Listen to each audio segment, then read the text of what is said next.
আপনাৰা সকলে জানে যে 1 তাৰিখে যশস্বী প্ৰধানমন্ত্ৰী নৰেন্দ্ৰ মোদী ডাঙৰীয়াৰ নেতৃত্বত বিত্তমন্ত্ৰী নিৰ্মলা সীতাৰামন ডাঙৰীয়ানী নভেম্বৰৰ কাৰণে কেন্দ্ৰীয় বাজেট উত্থাপন কৰিছে আৰু ভাৰতীয় জনতা পাৰ্টিৰ অসম প্ৰদেশ সমিতিয়ে আমাৰ ৰাজ্যখনৰ সকলো জিলাত এই বাজেট সম্পৰ্কে বিস্তাৰিতভাৱে ৰাইজক অৱগত কৰিবৰ কাৰণে একোখনকৈ সংবাদ মেল অনুষ্ঠিত কৰিবৰ কাৰণে নিৰ্দেশনা জাৰি কৰিছে আৰু সেই নিৰ্দেশনাৰ ভিত্তিত আজি কোকৰাঝাৰত আমি কেন্দ্ৰীয় বাজেটৰ ওপৰত এখন সংবাদ মেল অনুষ্ঠিত কৰিছোঁ। প্ৰথম কথাটো হৈছে যে নিৰ্মলা সীতাৰামন ডাঙৰীয়ানী ভাৰতবৰ্ষৰ নৱমবাৰৰ কাৰণে বাজেটত 53,000 crores 47,315 rupees এই বাজেট উত্থাপন কৰিছে। এই বাজেটে অৰ্থনৈতিক বিকাশৰ গতি ত্বৰান্বিত কৰিব, উৎপাদনশীলতা বৃদ্ধি কৰিব, প্ৰতিযোগিতামূলক ক্ষমতা বৃদ্ধি কৰিব আৰু বিশ্বৰ অস্থিৰ গতিশীলতা সুস্থিৰতা প্ৰদান কৰিব। জনসাধাৰণৰ আশা আকাংক্ষা এই বাজেটে পূৰণ কৰিব আৰু তেওঁলোকৰ সামৰ্থ্য বৃদ্ধি কৰিব। বিশেষকৈ জনসাধাৰণৰ যি আশা আকাংক্ষা পূৰণ কৰাৰ লগতে তেওঁলোকৰ যিটো সামৰ্থ্য সেইটো বৃদ্ধি কৰিব আৰু ভাৰতৰ সমৃদ্ধি আৰু জনসাধাৰণৰ অংশীদাৰিত্ব এই বাজেটত কৰি তোলাৰ প্ৰয়াস কৰিব। মূলতঃ এই বাজেটে সবকা সাথ সবকা বিকাশ মোদী ডাঙৰীয়াৰ যি মন্ত্ৰ সেই মন্ত্ৰৰ দ্বাৰাই ভাৰতৰ প্ৰতিটো পৰিয়াল, প্ৰতিটো সম্প্ৰদায়, প্ৰতিটো গাঁও নগৰ চহৰ অঞ্চলৰ যি সম্ভাৱনা আছে, যি বিকাশ কৰিব পৰা গতি আছে, সুবিধা আছে, তাত সুযোগ প্ৰদান কৰাৰ লক্ষ্য স্থিৰ কৰি লোৱা হৈছে। এই বাজেটে বিশেষকৈ আমাৰ অসমৰ বাবে, নৰ্থ ইষ্টৰ বাবে কেইবাটাও গুৰুত্বপূৰ্ণ কেইবাটাও দিশ উন্মোচন কৰিছে। বিশেষকৈ আমি সকলোৱে জানো যে 2009 চনৰ পৰা 14 চনলৈকে বাজেটৰ পৰিমাণ আছিল 5 বছৰৰ বাবে 2,122 টকা।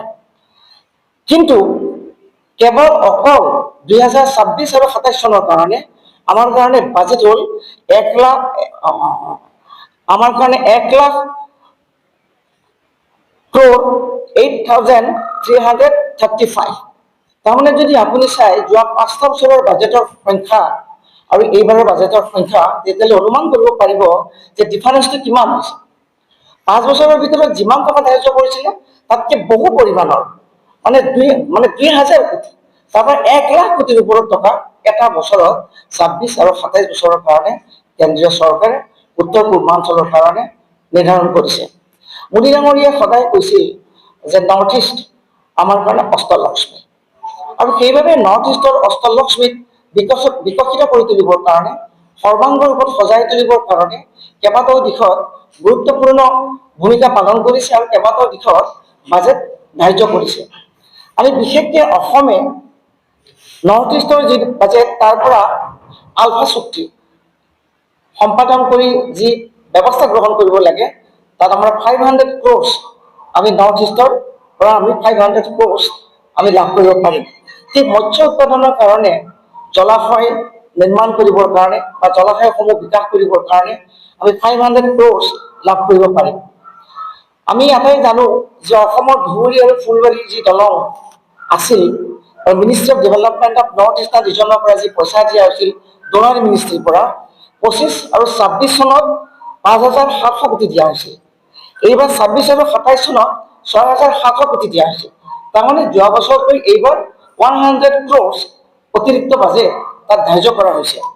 ঠিক তেনেকৈ প্ৰাইম মিনিষ্টাৰ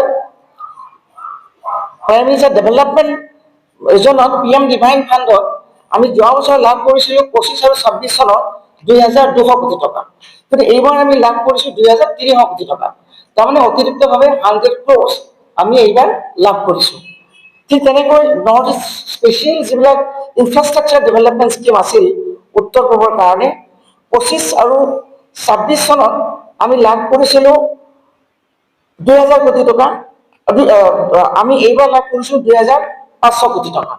তাৰমানে ডিফাৰেন্সটো যদি চাই আপুনি যে যোৱা বছৰতকৈ এইবাৰ মানে বৃদ্ধিৰ পৰিমাণ মানে বৃদ্ধি পাইছে। তাৰ পৰা বুজা যায় যে নৰ্থ ইষ্টক নৰেন্দ্ৰ মোদী ডাঙৰীয়াই বিশেষভাৱে গুৰুত্ব দিছে আৰু বিকাশৰ কাৰণে তেখেতে কাম কৰিছে। ঠিক তেনেকৈ আমি সকলোৱে জানো যে আমাৰ ৰাজ্যখন চাহৰ বাবে সমৃদ্ধ ৰাজ্য। এইবাৰ কলিকতা আৰু পশ্চিমবংগত চাহ উদ্যোগ সম্প্ৰসাৰণ কৰিবৰ কাৰণে 1,500 টকা আবণ্টন দিছে আৰু 69 crores সিকিউৰিটি অৰ্থাৎ সুৰক্ষাৰ কাৰণে চাহ বাগানত কাম কৰা লোকসকলৰ সুৰক্ষাৰ কাৰণে 69 crores তাত আবণ্টন দিছে।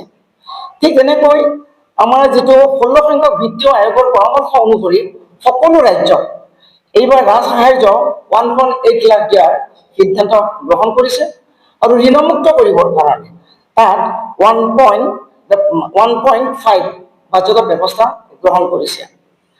তেনেকৈ প্ৰতিখন ৰাজ্যক ৰেল চিত্ৰৰ মানচিত্ৰ সংযোগ কৰিবৰ কাৰণে ব্যৱস্থা গ্ৰহণ কৰিছে।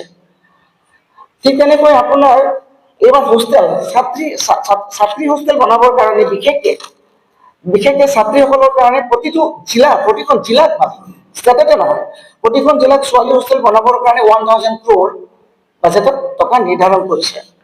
ঠিক তেনেকৈ ছাত্ৰ ছাত্ৰীৰ বৃত্তিৰ কাৰণে জনজাতি যিবিলাক ছাত্ৰ ছাত্ৰী আছে তেওঁলোকৰ মানে বৃত্তিৰ কাৰণে 4,000 crore আপোনাৰ বাজেটত ধন ধাৰ্য কৰিছে। এইমছৰ কাৰণে 1,500 crores ধাৰ্য কৰিছে। বন্যপ্ৰাণীৰ কাৰণে আপোনাৰ 300 crores ধাৰ্য কৰিছে। এই ছেমি কণ্ডাক্টৰ যিয়ে প্ৰযুক্তি আৰু বিজ্ঞানৰ দ্বাৰা আমাৰ 30,000 কোটি টকাৰ যি ছেমি কণ্ডাক্টৰ জাগ্ৰত হৈ আছে তাত আপোনাৰ 10,000 কোটি টকা অতিৰিক্তভাৱে তাত এইবাৰ বাজেটত ধন ধাৰ্য কৰিছে। ইয়াৰ দ্বাৰা ছেমি কণ্ডাক্টৰৰ দ্বাৰা আমাৰ ছাত্ৰ ছাত্ৰীসকল শিক্ষাগতভাৱে শিক্ষিত হৈ উপকৃত হ'ব আৰু নিবনুৱাসকলে সংস্থাপিত হ'ব আৰু কেইবাটাও সৰু সৰু উদ্যোগ তাত গঢ়ি উঠিব, যাৰ দ্বাৰা আমাৰ অসমৰ বিকাশ হোৱাটো সম্ভৱ কৰি তুলিব পাৰিব। ঠিক তেনেকৈ কভিডকালীন পৰিস্থিতিত আমি সকলোৱে জানো সেই পৰিস্থিতিৰ সেই সময়ত আমাৰ ৰাজকীয় ঘাটি আছিলে 9.2। এতিয়া তাক কমাবলৈ চৰকাৰে ব্যৱস্থা গ্ৰহণ কৰিছে আৰু তাক কমাবলৈ আগবাঢ়িছে কিমানত যে 9.2 পৰা 4.3। তাৰ কাৰণেও নিৰ্মলা সীতাৰমণ ডাঙৰীয়ানীয়ে ব্যৱস্থা গ্ৰহণ কৰিছে। সামগ্ৰিকভাৱে অসমৰ বিকাশৰ কাৰণে বা নৰ্থ ইষ্টৰ বিকাশৰ কাৰণে এইখন বাজেট সঁচাকৈ জনমুখী বাজেট হৈছে, এখন সৰ্বাংগ সুন্দৰ বাজেট হৈছে আৰু আমাৰ PM ডিভাইন ফাণ্ডৰ পৰা 156 crore BTCৰ কাৰণে দিয়া আছে। 156 PM ডিভাইন আঁচনি। গতিকে সামগ্ৰিকভাৱে অসমৰ বিকাশৰ কাৰণে এইখন বাজেট এখন সুন্দৰ বাজেট আৰু আমাৰ সকলো শ্ৰেণীৰ মানুহক ইয়াত সামৰি ল'ব। তাৰোপৰি 1 লাখৰ পৰা 12 লাখ টকা প্ৰতি বছৰে যিসকলে ইনকাম কৰে তেওঁলোকে কি দিব নালাগে, ইনকাম টেক্স দিব নালাগে। তাৰমানে গ্ৰেড 3 আৰু গ্ৰেড 4 যিসকলে দৰমহা পাব তেওঁলোকে ইনকাম টেক্সৰ বাহিৰত থাকিব। মই ভাবিছোঁ এইটো এটা ডাঙৰ সকাহ। এইটো যোৱা বছৰো আছিল আৰু এইবাৰ যোৱা বাজেটতো আছিল আৰু এই বাজেটতো সেই সুবিধা একেই গ্ৰহণ কৰিছে। ত' দেখা যায় যে এইখন বাজেট সঁচা অৰ্থত এটা সৰ্বাংগ আৰু সুন্দৰ বাজেট আৰু মই ভাবোঁ ইয়াৰ দ্বাৰা সকলো শ্ৰেণীৰ মানুহে বিশেষকৈ সুবিধা লাভ কৰিব পাৰিব। 6টা পইণ্টত নিৰ্মলা সীতাৰমণ ডাঙৰীয়ানীয়ে গুৰুত্ব আৰোপ কৰিছে। বিশেষকৈ ৰাজ্যখনৰ বিকাশৰ প্ৰতি সাংঘাতিক ধৰণে বিত্তমন্ত্ৰী ডাঙৰীয়াই গুৰুত্ব আৰোপ কৰিছে। মানে আমি যদি চাওঁ যে পিলাৰ অফ বাজেট তেন্তে আমাৰ দৃষ্টিগোচৰ হয় যে এইটো এটা মেনুফেকচাৰিং দিশত উৎপাদনৰ ওপৰত অধিক গুৰুত্ব দিছে। তেনেকৈ মানে ইণ্ডাষ্ট্ৰিয়েল ছেক্টৰত অধিক গুৰুত্ব দিছে। MSME ছেক্টৰত ক্ষুদ্ৰ আৰু মজলীয়া মানুহে যাতে সৰু সৰু উদ্যোগৰ দ্বাৰা ব্যৱসায় বাণিজ্যৰ দ্বাৰা উদ্যোগ গঢ়ি তুলিব পাৰে আৰু জীৱিকা নিৰ্ধাৰণৰ বাট মুকলি কৰিব পাৰে, তাৰ কাৰণে MSMEত অধিক গুৰুত্ব দিছে। ঠিক তেনেকৈ ইনফ্ৰাষ্ট্ৰাকচাৰ ডেভেলপমেণ্টৰ ওপৰত অধিক গুৰুত্ব দিছে, যাতায়াত পথ ইত্যাদি কাঠামোবিলাকৰ ওপৰত। ঠিক তেনেকৈ শক্তি খণ্ডৰ ওপৰত গুৰুত্ব দিছে, ইনাৰ্জি চিকিউৰিটি আৰু ষ্টেবিলিটিৰ ওপৰত গুৰুত্ব আৰোপ কৰিছে আৰু টুৰিজিম ছেক্টৰত অধিক গুৰুত্ব দিছে আৰু আধ্যাত্মিক চেতনাৰ যিবিলাক কেন্দ্ৰ সেইবিলাকতো গুৰুত্ব দিছে। আমি জানি ভাল পাম যে টুৰিজিম ছেক্টৰত নিৰ্মলা সীতাৰমণ ডাঙৰীয়ানীয়ে বিশেষভাৱে নৰ্থ ইষ্টক গেটৱে টুৰিজিম বুলি কৈছে, মানে অৰ্থাৎ টুৰিজিমৰ কাৰণে আটাইতকৈ ভাল প্ৰৱেশদ্বাৰটোৱে হৈছে নৰ্থ ইষ্ট। অৰ্থাৎ টুৰিজিম ছেক্টৰক ডেভেলপ কৰিবৰ কাৰণে নিৰ্মলা সীতাৰমণ ডাঙৰীয়াই বিশেষভাৱে গুৰুত্ব আৰোপ কৰিছে। যদি আমি চাৰিওফালে চাওঁ যে চৌদিশত এই বাজেটখনে সকলোকে সামৰি লৈ কাম কৰাৰ কাৰণে ধন আবণ্টন দিছে, আৰু আমি ভাবোঁ যে আমাৰ ৰাজ্যখনেও নৰ্থ ইষ্টৰ লগতে বিকাশৰ গতি ত্বৰান্বিত কৰিব পাৰিব, আৰু এইখন এখন সৰ্বাংগ আৰু সুন্দৰ বাজেট, এই কথা আমি সঁচাকৈ শক্তিশালীভাৱে ক'বই লাগিব।